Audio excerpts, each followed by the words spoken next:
This is the Mighty OB'a once again on clbtV and 1080 AM WUFO radio with our weekly sports update. Happy holidays and Happy New Year to all of you as we continue to talk about the world of sports. Well, the season is winding down in the NFL, and once again attention is starting to go towards the draft for the Buffalo Bills. One of the problems that the Buffalo Bills have had over the last 10 years is very subpar drafts, especially their first-round picks. Very poor contributions from their first-round picks in their first few years in the league, or none whatsoever. So far, 2009, first-round pick, Aaron Maben. People are already saying he's a bust. He's disappointed in his performance.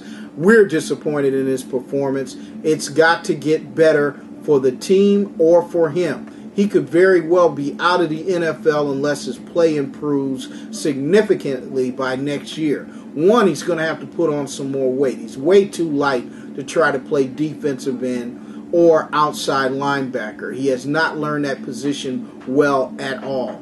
Now, if you look at the Buffalo Bills, their draft selections, first round, have been terrible. They have not gotten steady contribution from their first round picks.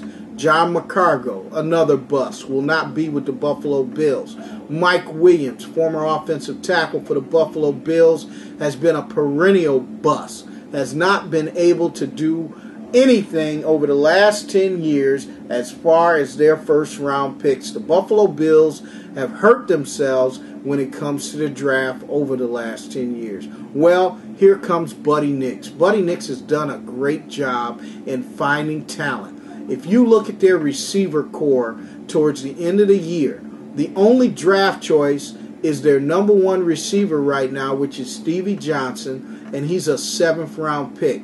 Donald Jones, free agent. David Nelson, free agent. Naaman Roosevelt, free agent. These are all classic finds by organizations when they're trying to build a winning franchise. So what we're doing, we're starting to see evidence that the Bills are gathering a core group of talent to begin making a run back at stardom and making a run back at being a significant player in the AFC East on next year. One of the problems that we're seeing for the Buffalo Bills and this rise back up from nowhere is the CBA agreement. Without that CBA agreement in place, you don't even know what kind of a season you're going to have next year. So the good play of the Bills right now, you would hope that it will carry over into the OTAs, into training camp, into the preseason, then into the regular season of next year. You can't even do that when you don't have a CBA agreement in place. Also, let's talk a little bit about the NBA. The rise of the New York Knicks, again, is a great thing for the NBA. We're seeing it. We're seeing great play from Amari Stoudemire.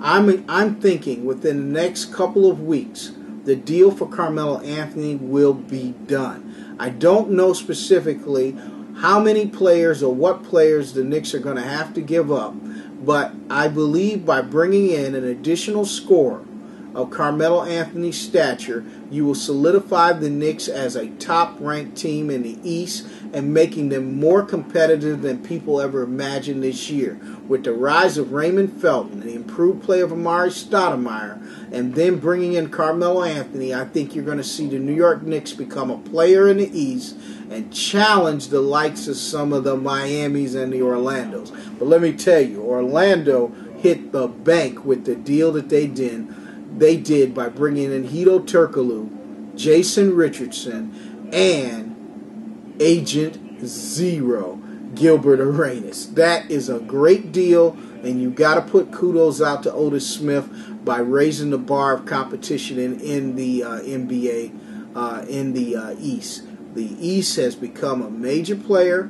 I think that now you're looking at a switch of power that has moved from the West to the East. You still got good teams in the West, such as San Antonio, the Los Angeles Lakers, but I think the power now, the physical ball, is in the East of the NBA. And I think we're going to see some great play from the Chicago Bulls, Orlando Magic, Boston Celtics. Look like they've got new legs. They don't even have all their players on the court at this point.